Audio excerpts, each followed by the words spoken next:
Crouch, Bind. Scrumcast.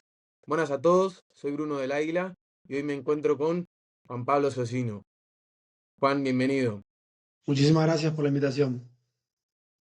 Bueno, lunes, principio de semana, por la noche, Juan, eh, antes que nada, para, para presentarte, a mí no me gusta ir poniendo palabras en la boca de nadie, así que me gustaría que vos con tus palabras, para quien no te conozca, nos cuentes quién sos.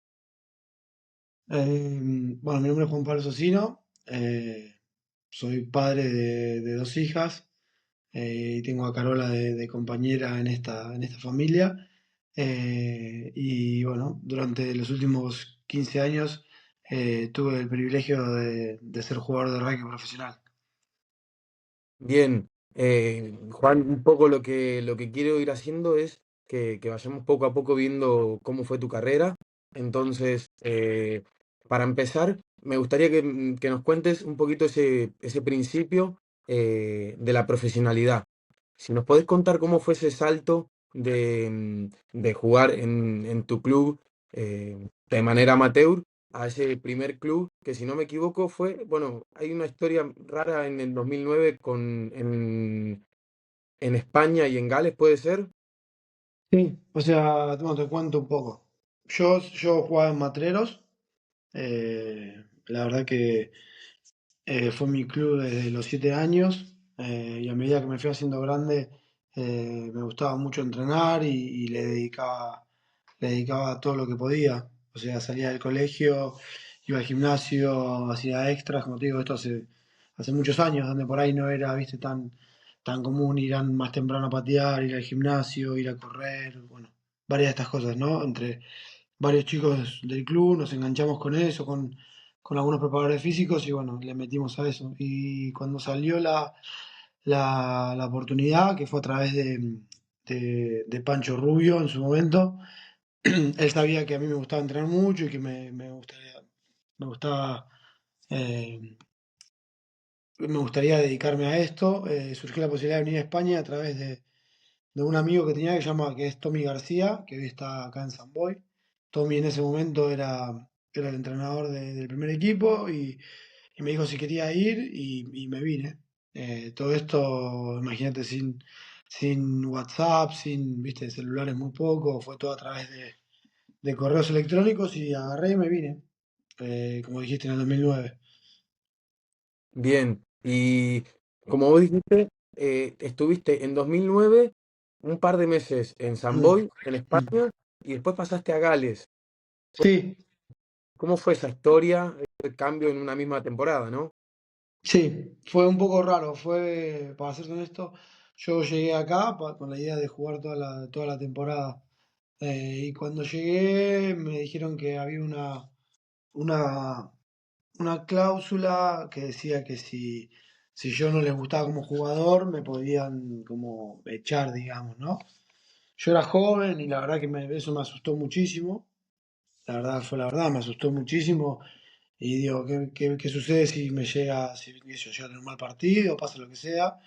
Entonces, por si las dudas, abrí el paraguas como para tener un plan B en caso de que eso sucediese. Eh, yo tenía un amigo que es Juan Gómez, que es pilar de Matreros, que también jugó en los Pumas, que en ese momento Juan estaba jugando en el Leeds, que el Leeds en ese momento estaba en la Premiership inglesa, y Juan tenía un compañero galés que le dijo, mirá, yo tengo un amigo que es entrenador de un club en Gales, que está buscando un jugador de ese perfil, bla, bla, bla, y bueno, salió la posibilidad.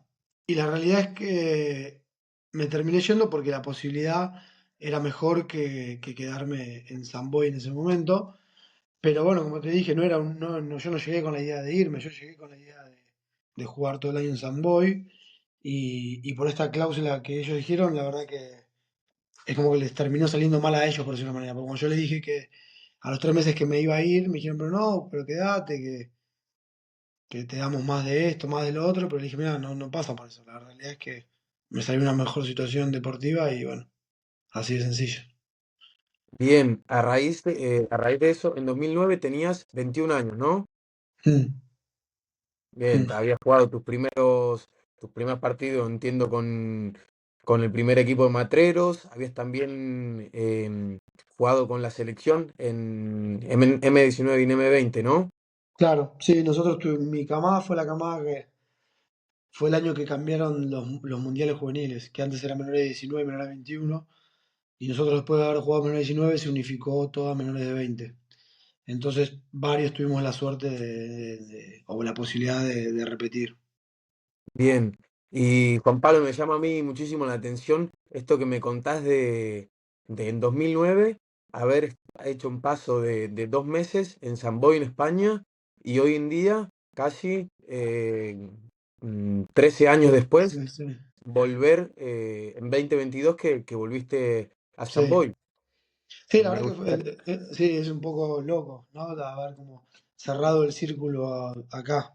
Eh, Se dio por distintas circunstancias, ¿no? Nosotros con mi mujer ya queríamos como echar un poco raíces, ya con una hija y bueno, la posibilidad de Argentina, de volver a Argentina nunca estuvo, entonces surgió la posibilidad de venir a España y bueno, una cosa llevó a la otra y terminamos acá en San Boy. Bien, me gustaría un poco entrar en esa vuelta a San Boi, sobre todo porque bueno, en la temporada 2021-2022 estaba jugando en la Premiership, en Leicester Tigers, y, y te sale la oportunidad de volver a San Boi. En este momento lo que nos estás diciendo es que fue por Mm. ahí, por un tema más personal, o por Sí, qué fue que decidiste, a ver, no le quiero poner en escalones, pero pasar de la Premiership sí. a la División de Honor en España. Fue completamente, como te dije, personal en el sentido de que yo ya venía en el exterior hace muchos años, veníamos mudándonos bastante con mi mujer. La idea de volver a Argentina hace rato que la habíamos descartado y veníamos ya hace varios años pensando si era quedarnos a vivir en Inglaterra o no. Y bueno, cuando nació nuestra hija y también luego del paso que yo tuve por Valladolid durante la... 2019. Claro, eso es como que nos afianzó la idea de que por ahí nuestra vida la podíamos seguir en España. Entonces, después de haber jugado en Leicester, decidimos que ya era hora, como te dije, de echar raíces y asentarnos un poco. Después de tantos años, imagínate que una mudanza para nosotros era ya una mudanza importante, con una hija, un perro, dos gatos. Era como ya empezar a pensar en el futuro y bueno, hablé con Sergio, que yo con Sergio jugué en el 2009, somos amigos. Y bueno, y ahí surgió la posibilidad de volver al club y como te decía, echar un poco de raíces y establecernos acá en la ciudad. Bien, y por ahí, pasando un poco más a lo rugbyístico como tal, perdón, ¿cómo fue ese cambio, ese pasar bueno, como dijiste, en 2019 también pasaste Mm, del rugby escocés en Edimburgo a El Salvador, mm, después volviste a Inglaterra, mm. y ese cambio de nivel que encontraste entre División de Honor y las ligas de afuera, como son la Premiership y la escocesa. A ver, por un lado, o sea, jugar en División de Honor para uno que es argentino es como por ahí volver al club, ¿no? En cuanto a lo social y en cuanto a eso. Entonces, por ese lado es un poco algo conocido, ¿no? A diferencia del rugby profesional, donde al ser competitivo, al ser un trabajo y al ser otra cultura, por ahí es un poquito distinto. Eh, pero la verdad que sí, fue duro. Fue duro en cuanto a lo deportivo, porque bajar el nivel sin ofender a nadie no es fácil.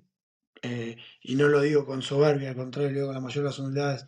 Pero no es fácil porque uno por ahí tiene expectativas o mismo piensa que a veces en algunas situaciones va a suceder algo dentro de la cancha que no sucede y es difícil acomodarse. También es difícil acomodarse a cómo lo viven los jugadores dentro del equipo, ¿no? El compromiso y todo eso, la verdad que es algo complicado hasta que uno lo entiende y trata de-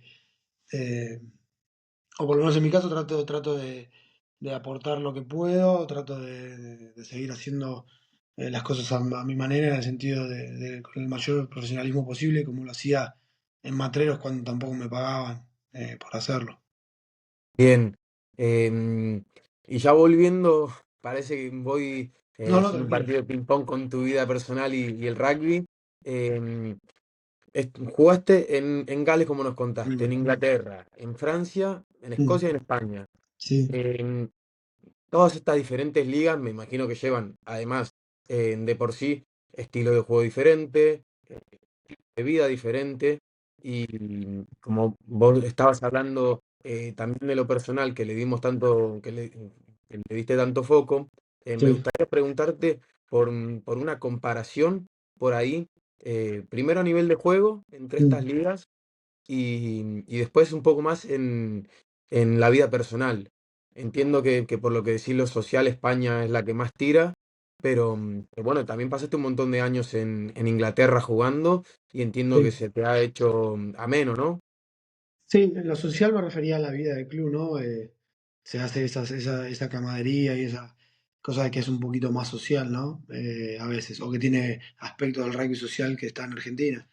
Que así todo en Argentina es un rugby ultra competitivo, muchísimo, en mi opinión, más ambicioso que el rugby español, ¿no? Los jugadores tienen esa cosa de sentido de pertenencia con el club, de entrenarse mucho más, esa cosa de la obligación y el compromiso que hace que, bueno, que está a la vista, ¿no? Que el rugby argentino sea tan bueno. Eh, pero sí, obviamente cada país es distinto, cada cultura es distinta. Eh, yo lo disfruté mucho, a mí para poderme dedicado al rugby y haber vivido 100%.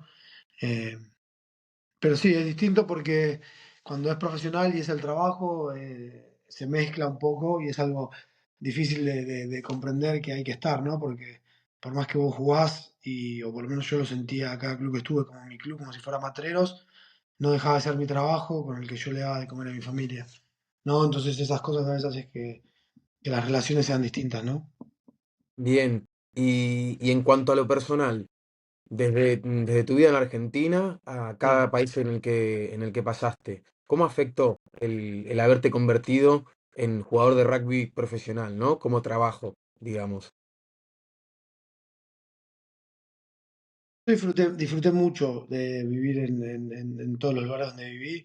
Cuando yo me fui a Argentina, me fui a jugar al rugby. Entonces yo estaba feliz en todos los lugares que estuve feliz porque estaba haciendo lo que a mí me gustaba. Como te decía, a mí me estaban pagando por hacer algo que yo hacía gratis, ¿no? Yo pago la cuota del club, la seguí pagando toda mi vida, o sea, eso estaba. Y no por la plata en sí, sino porque me permitía poder dedicarme a lo que a mí me gustaba, que era, ¿viste? Comer, entrenar, descansar y tratar de ser la mejor versión de mí mismo que pudiera ser. Eh, y disfruté mucho la vida en Inglaterra, la verdad fueron muchos años, me logré adaptar, disfruté de la cultura. eh, es más, creo que hasta me costó volver a España, donde la cultura es más parecida a la Argentina, después de tantos años en Inglaterra. Bien, y en cuanto a la vida como jugador, perdón, en los diferentes países en los que estuviste, ¿sentís que hay algo que te haya faltado? ¿Sentís que hay algo que hubiese dicho, bueno, en esta liga no tenía tanto apoyo en cuanto a lo social, no había tan buen grupo, o en esta otra, no sé, no tenía, los dirigentes no te daban tanta pelota y era todo un poco más complicado? No, no sé si que faltó en esa cosa. Por ejemplo, te puedo decir de la parte social, en mi experiencia personal, yo no fui una persona que, y no lo digo livianamente, no digo que no extrañé y todo, ¿no? Pero no me afectó nunca estar lejos de Argentina. Eh, yo estaba metido en lo que hacía, en mí mismo, y no, ¿no? Y me crié en una familia numerosa. Mi mamá es la más chica de 7 hermanos, somos un montón de primos. No es que era una persona poco sociable, ¿no? Pero creo que estaba tan convencido de lo que quería hacer y lo disfrutaba tanto que por lo menos esa parte no me afectó. Y a medida que fueron pasando los años también, el hecho de estar solo y no tener por ahí los círculos sociales, como por ahí se ve ahora, ¿no? Con muchísimos más extranjeros afuera, me acostumbré a eso y estaba bien.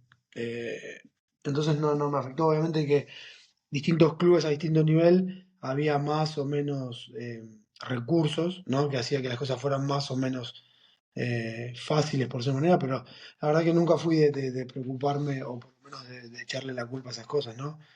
Cuando había recursos los utilizaba y cuando no había ponía de mí o hacía las cosas iban más allá, ¿viste? No esperaba que alguien me lo facilitase, por decirlo de una manera. Qué interesante esto que nos contás. Eh, Hablando de ese convencimiento que mencionás, Sí. ¿vos identificás algún momento en el que hayas dicho, bueno, me voy a dedicar 100% al rugby, voy a vivir del rugby? No, sabes que no, sabes que cuando hablo con mi entorno, con mi familia, con amigos, todos lo ven como que era algo súper claro, ¿no? Que yo demostraba, pero yo no tengo el recuerdo de un momento en que haya dicho me quiero dedicar a esto, ¿no? Es como que era lo que quería hacer y le metí hasta que se dio y cuando se dio fue como algo natural, ¿no? Mismo por ahí en ese momento tampoco eh, tuve la capacidad de analizar y decir, uy, mira dónde estoy. Es como que siempre con miedo e incertidumbre cada vez que me tocó dar un paso a una liga más alta, ¿no? El miedo de voy a dar la talla, voy a poder estar, voy a poder jugar, eh, que me impulsaba a entrenar más, a mejorar, a estar muy exigente también, ¿no? Que eso también fue una cosa que por ahí, hoy con los años puedo ver que también fui demasiado exigente conmigo mismo, que por un lado me llevó a donde me llevó, pero también hizo que a veces las cosas sean bastante duras. Bien, ahora que empezamos justo a hablar un poco de lo que tiene más que ver con la cabeza, me gustaría preguntarte por la importancia que crees que tiene la salud mental en el deportista, en primer lugar, y después si bueno, vos, como bien dijiste, sos profesional hace un montón de años, pasa ahora un poco más famoso el tema de la psicología deportiva, pero antes tal vez no lo era, y lo que me gustaría saber es si clubes en los que jugaste recibías apoyo psicológico. Sí. Em, yo siempre lo opiné y lo fui viendo más con claridad de que un jugador feliz, no una persona feliz, es un jugador feliz dentro de la cancha. Y es así de sencillo y así de simple, ¿no? No sos un robot o una máquina. Y no sos solo rugby, ¿no? La gente tiene vida, por más que sea full profesional, te puede estar pasando cualquier otra cosa que te va a afectar, ¿no? Entonces, creo que el poder dedicarle, sobre todo cuando en el rugby profesional invertís dinero en un jugador, tenés que invertir en cuidarlo, ¿no? Ya sea fisio, ya sea alimentación, todo, y como decís, ahora está más de moda, pero también la parte mental es otra pata más que importante. Y por suerte, en todos los clubes en los que estuve, o en la mayoría, siempre estuvo el recurso de psicólogos deportivos, nunca obligado, ¿no? Obviamente, siempre era a disposición, sí, por ahí daban charlas o nos comentaban algunas cosas y después tenías la posibilidad vos de utilizarlo si sentías que lo necesitabas. Yo en mi caso no, nunca lo utilicé. Por ahí me genera un poco de curiosidad si me hubiese si me hubiese ayudado, pero tampoco siento que me hizo falta, ¿entendés? Como que siento que la parte mental siempre la pude manejar porque siempre me enfoqué en mí, nunca, viste, miré más allá de eso.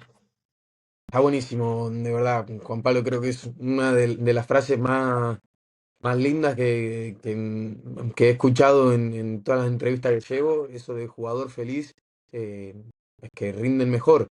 Y, y con esto que estamos hablando, me gustaría también preguntarte por ahí los aspectos negativos que encontrabas en la profesionalidad en cuanto a termina la temporada.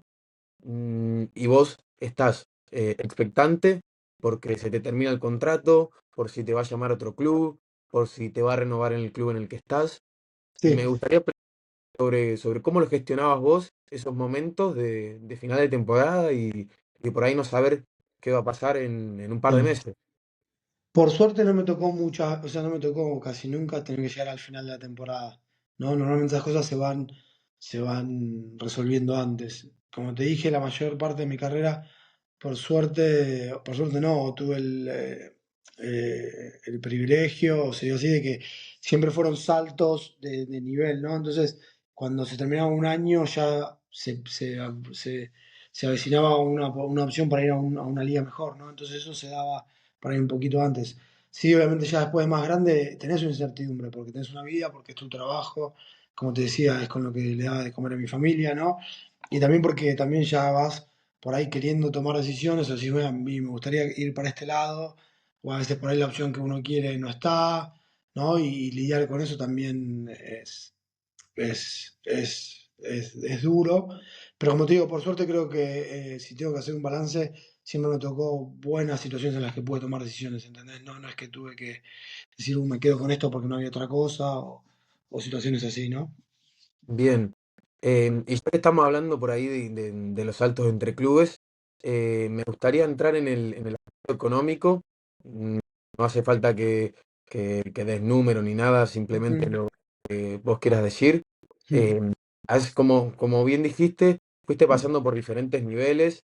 sí, Entendemos que los niveles van haciendo por ahí mejoras económicas, sí, pero en cuanto a la profesionalidad que te tocó vivir, ¿cómo era el aspecto económico? ¿Te tenías que preocupar?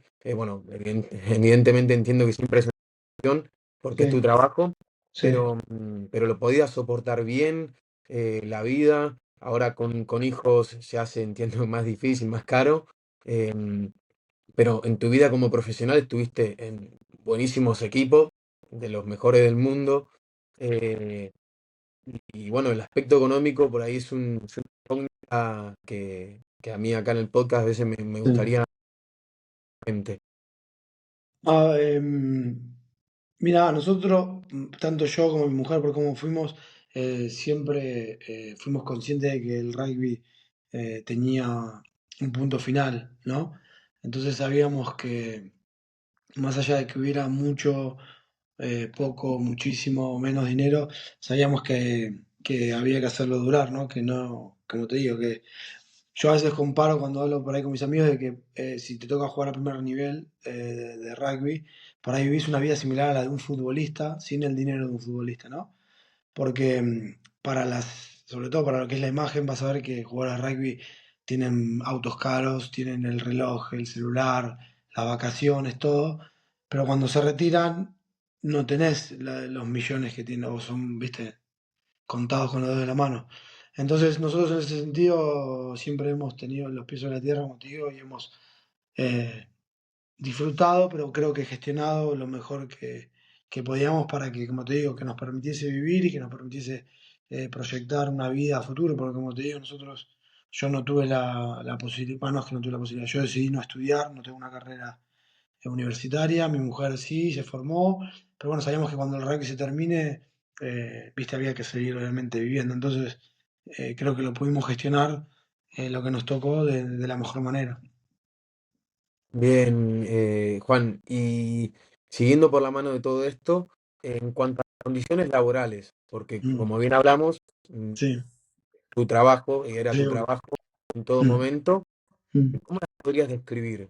He tenido, perdón, entrevistas con jugadores que por ahí me contaban que, no sé, el caso particular de Cangu Mieres, que tuvo problemas en este francés, en top sí, 14 con los pagos.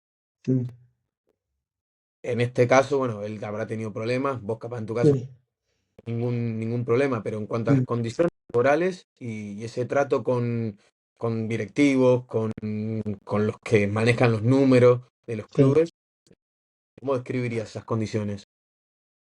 No, a mí en mi experiencia no tuve ningún problema en el sentido a atrasos, a situaciones, pero sí he escuchado, se han visto recientemente hay clubes que se han ido en bancarrota. Lamentablemente es algo que nadie es ajeno, ¿no? Uno por ahí, vos lo decís así, está francés como idealizando que cómo puede ser que le pase, pero le puede pasar a cualquiera, ¿no? Como pasa en eso, ¿cómo no va a pasar acá en España? Eh, entonces, no, a mí yo tuve la suerte, por suerte, de que no me tocó esas situaciones. Eh, y siempre, sobre todo en Inglaterra, por lo menos, fue bastante prolijo y ordenado, ¿no? La situación laboral, como cualquier otro trabajador en cualquier otra empresa.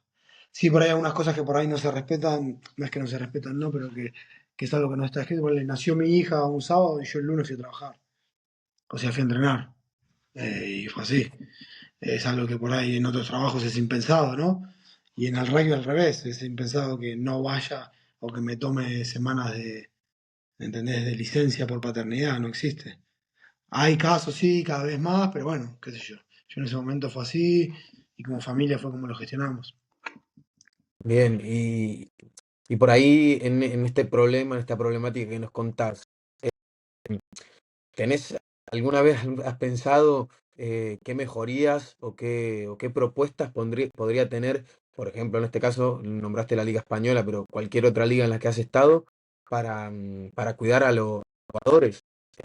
Estados Unidos, en Benja Bonazo que charló conmigo, ellos estaban creando un- una asociación de jugadores para que se les respeten los derechos Mm. de un trabajador.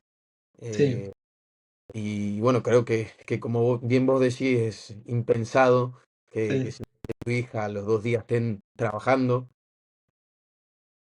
Bueno, no sé si alguna No, vez... bueno, acá, ahora, acá en el rugby es difícil por ahí comparar porque uno piensa o habla a veces del rugby español como profesional y la realidad que, sin faltar de respeto a nadie, yo no considero que el rugby español sea profesional, por más que haya jugadores que cobren o que haya contratos, ¿no? Porque no pasa por cobrar dinero por jugar, pasa por la estructura, ¿no? Y como vos bien decís, que hay una estructura que respalda a los clubes, que respalda a los jugadores, que respalda a los árbitros. Es mucho más que pagarle a un jugador para que vaya al gimnasio en la mañana, tome proteína y nada más.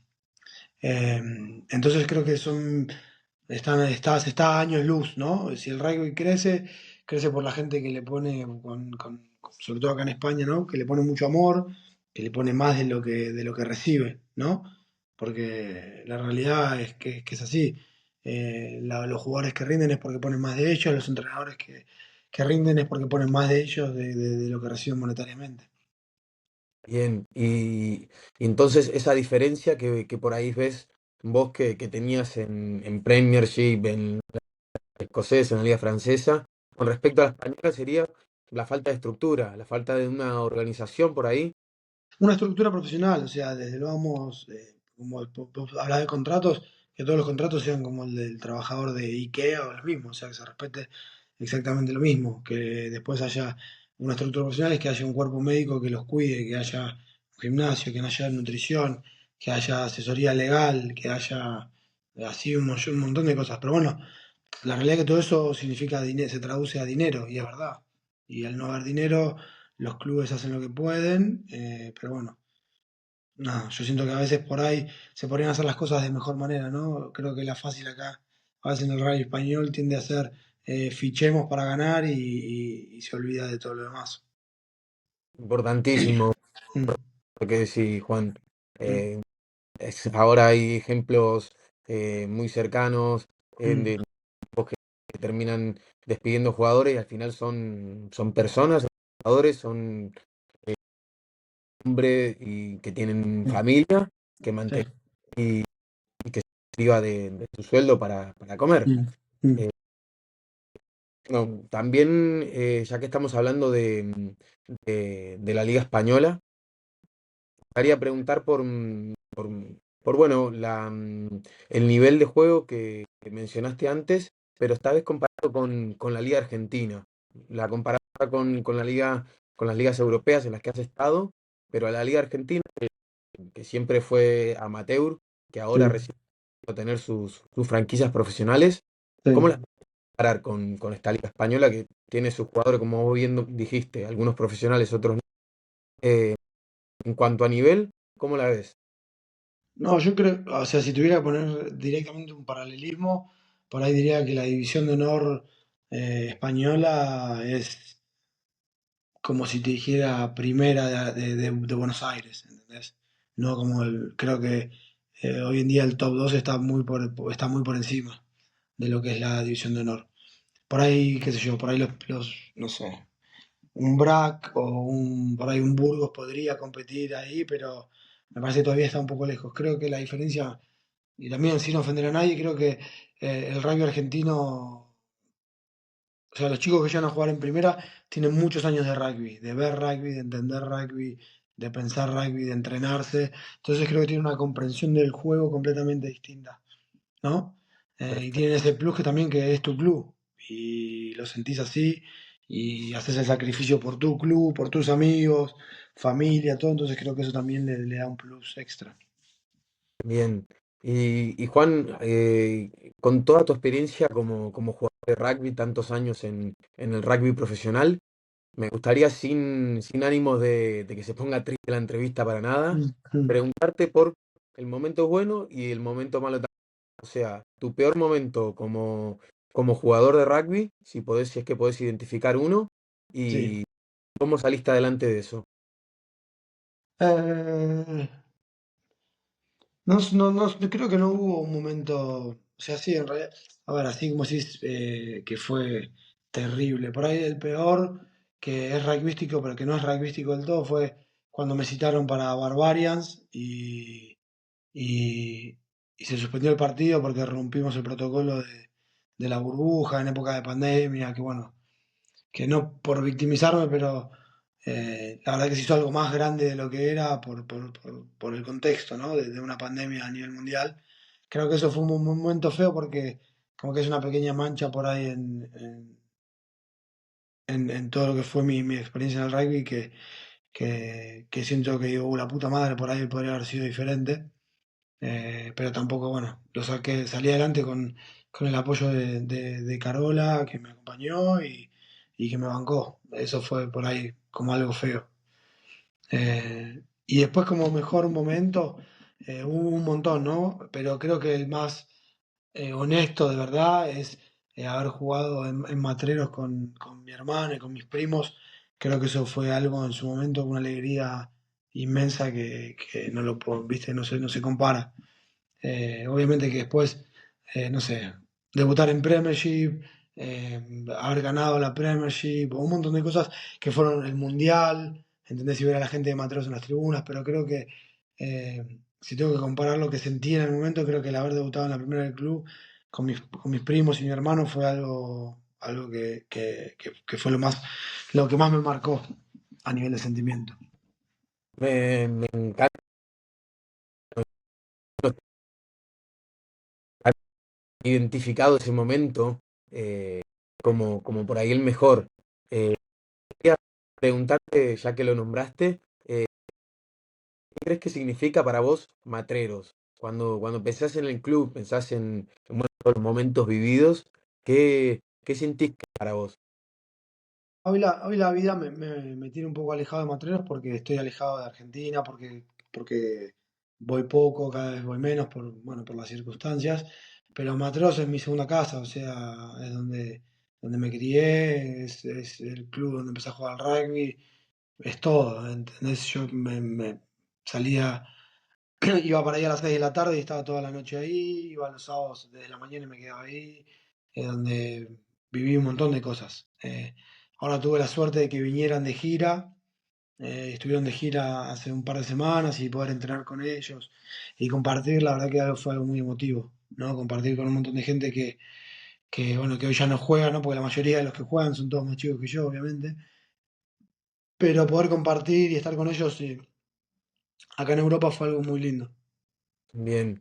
Y también antes lo nombraste, Juan, lo pasaste así por encima, pero fuiste jugador, fuiste partícipe del Mundial 2015 con la selección, el cuarto puesto. Y bueno, me gustaría preguntarte por esos caps con la selección, haber tenido la oportunidad de escuchar el himno nacional. ¿Qué ha dado para vos, por ejemplo, el escuchar el himno nacional y con la selección, vestir la celeste y blanca? Como vos dijiste antes, yo había tenido el privilegio de jugar en Pumitas, ¿no?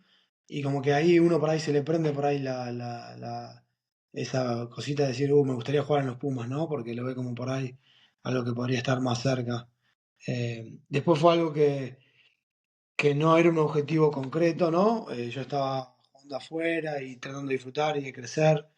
Eh, y a medida que iba creciendo en mi nivel, por ahí, viste, uno fantaseaba con poder jugar para Argentina, pero nunca era un objetivo concreto. ¿Entendés? En ese momento yo me había ido joven, yo sentía que estaba completamente fuera del radar y que por ahí era un desconocido.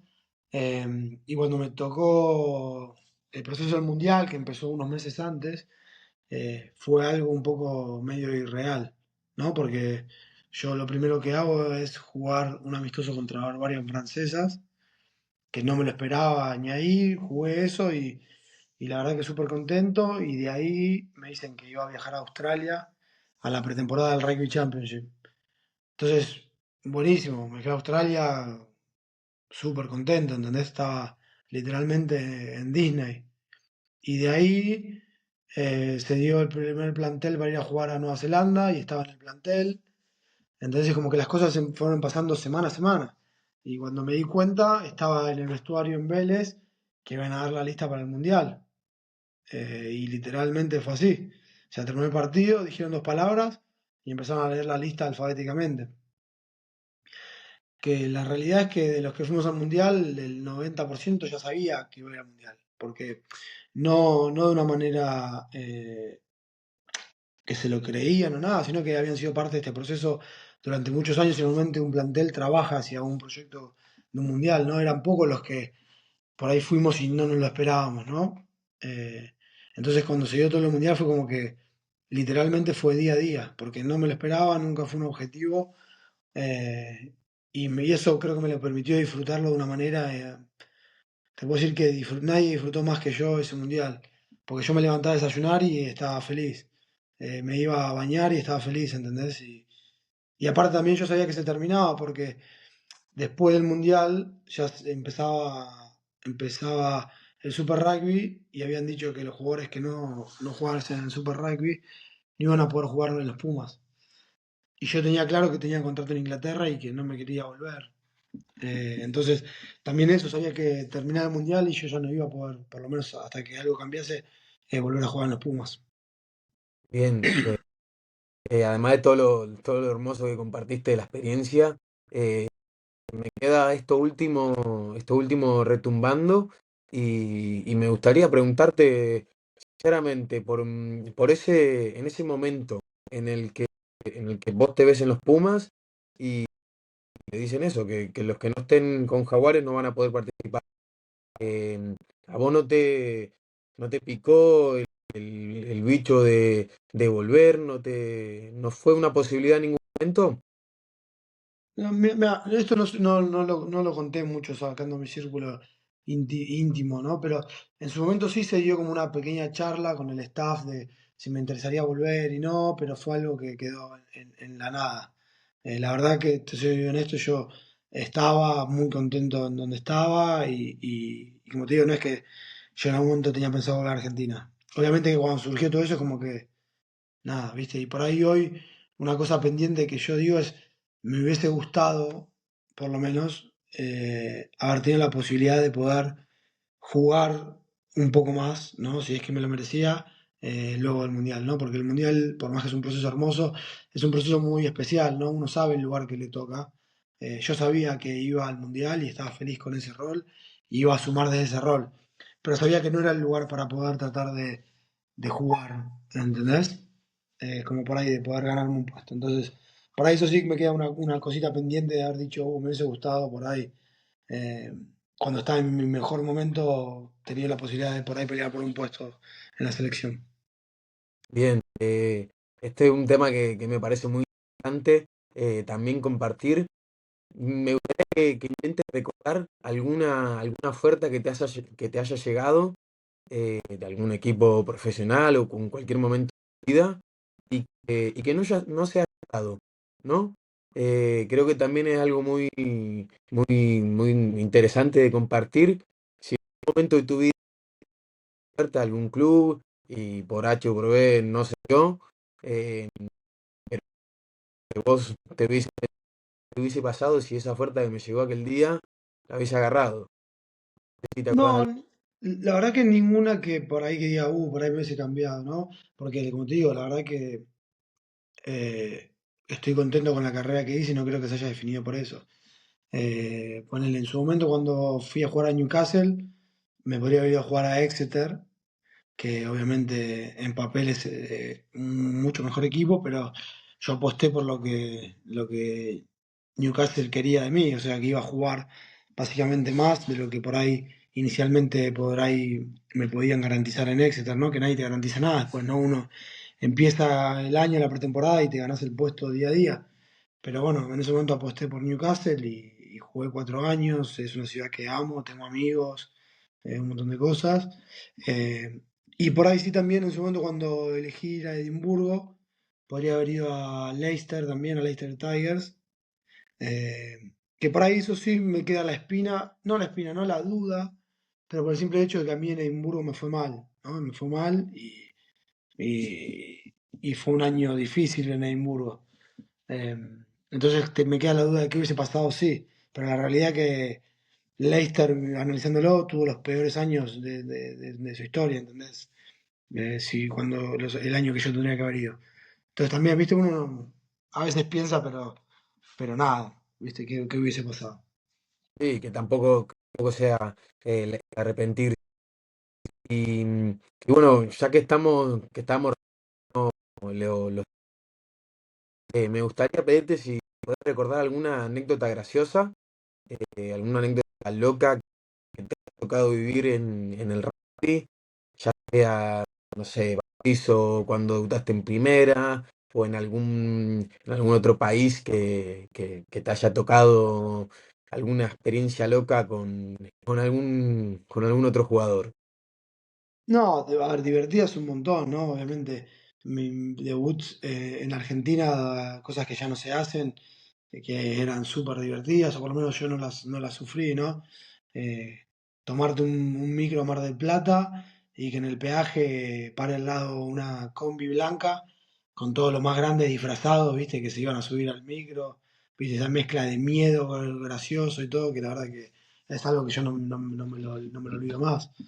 Después hemos hecho un montón de viajes. Viajar a Georgia, países que nunca se me hubiese cruzado, viste, viajar y estar con georgianos, compartiendo un tercer tiempo cuando la barrera del idioma, viste, es súper, súper, súper complicada. Eh, o después también tener de compañeros a jugadores que uno por ahí los veía, ¿no? Y los veías por la tele y te das cuenta que estás como un par, ¿no? Un par a la par, como un compañero, cagándote de risa, jugadores, qué sé yo.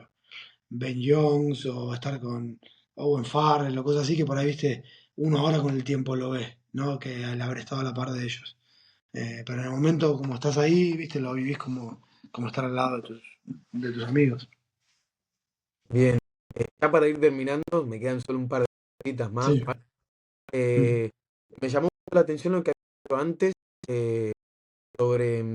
sobre los clubes, las diferentes mm, ofertas. En mm. este caso, parte por esa balanza que en cuanto a, por ejemplo, como dijiste vos, que entre Castel y Leicester, eh, que otro garantizaba minutos, pero después rendía Sí. más propia como jugador. ¿Cómo la ponías vos en cuanto a los minutos de juego, en cuanto a la calidad del equipo, lo económico, etcétera? No, yo siempre aposté a lo deportivo, o sea, donde creía que iba a poder ser mi mejor versión. Eh, Qué sé yo, cuando me llegó lo de Exeter y lo de Newcastle, yo estaba desesperado por jugar en primera y quería jugar. Entonces, por ahí fue la decisión. No es que fue económica, ni la ciudad, ni nada. Y siempre se fue dando así, la verdad. Mismo cuando me fui a Edimburgo en vez de irme a Leicester, fue también claramente deportiva. Que me habían dicho una cosa que después no sucedió, pero era netamente deportiva, no pasaba por la plata. Eh, y creo que el único momento que fue una decisión distinta fue ahora que nos vinimos a Barcelona, que tenía que rendirnos a nosotros como familia, que no pasó por lo deportivo ni por lo económico, pasaba por otro lado. Importantísimo Sí, eso. sí. Eh, Juan, a lo largo de toda la entrevista, eh, me he dado cuenta, o sea, creo que todos nos damos cuenta de que vos toda la vida fuiste un jugador de rugby, toda la vida fuiste apasionado por esto. Mm. No te voy a preguntar con un en mano, pero ¿cuántas veces que le dedicás rugby hoy en día? Capaz, evidentemente, es diferente a tu época como profesional en, no sé, en la Premiership, pero ¿cuánto que le dedicás vos en día al rugby como tal, a entrenarte, a todo? Al final es un trabajo muy, Mm. un montón de tiempo, ¿no? Mirá, salvando las diferencias, ¿no? Y hoy teniendo dos hijas y un montón de cosas, igual sigue siendo el 100%, porque la verdad que de una manera u otra me dictamina lo que hago alrededor de eso. Ya sea vacaciones, yo me casé en una fecha en la que podía casarme por el rugby, ¿no? Y no lo digo, como yo hay un millón, pero hoy sigue siendo igual. Obviamente tengo dos hijas, tengo otros tiempos, tengo otras necesidades, pero en la medida de lo que puedo me sigo dedicando igual o más de lo que me dedicaba siempre. Bien. Bueno, ahora sí, ya me gustaría hacerte unas preguntas. ¿Qué habilidades o qué actitudes crees que son cruciales para tener éxito como jugador? Y lo que va con esto sería, ¿qué consejos le podría dar desde experiencia a cualquier otro jugador que esté considerando en ser un jugador de rugby profesional? No sé si es un consejo, o sea, vale, yo siempre hablo de lo que a mí me funcionó y creo que lo mejor, ¿no? Que es enfocarse en uno, en controlar lo que uno puede controlar, ¿no? En enfocarse en trabajar siempre, siempre se puede trabajar un poquito más, siempre se puede meterle un poquito más, en no frustrarse, en no buscar eh, excusas en los demás, ¿no? Es fácil, me parece que hoy en día, y por ahí voy a hacer un comentario un poco, a ver, un poco cliché, ¿no? Pero las generaciones más jóvenes ahora enseguida eh, es como que el éxito es bastante efímero, ¿no? Enseguida se aburren, enseguida bajan los brazos, me parece, ¿no? Por lo menos de la experiencia lo que me toca ver a mí, como por ahí gente más joven, ¿no? Que el trabajo duro termina dando el rédito siempre, de cierta manera, por ahí no como uno esperaba, pero siempre, siempre, siempre paga, entonces hay que seguir metiéndole. Bueno, Juan, de mi parte, Bueno, quería antes que nada agradecerte de nuevo por el tiempo invertido y de que te despidas, me gusta cederte nuevamente la palabra. ¿Algún tema que te gustaría compartir? Y me gustaría que nomines a 3 jugadores que gustaría que vengan a charlar al podcast. sí, joder. Mira, no, hablar de más nada no, sino agradecerte a vos por la entrevista, por la invitación. Y no sé si tres jugadores, pero me parece que hay un jugador acá del rugby español que muchos por ahí van a poder sentirse relacionados, que ha vivido y ha vivido que se llama Andrés Alvarado, que es de Mendoza, que juega en El Salvador, que es una persona, eh, una gran persona y que te va a poder contar bastante desde ambos lados de la cancha, y creo que va a ser bastante interesante. Perfecto. Bueno, agradecerte muchísimo No, gracias a vos, en serio. y agradecer a todos los que nos están escuchando. Espero que te haya gustado, que fue completísimo todo y la próxima semana. Bueno, Adiós.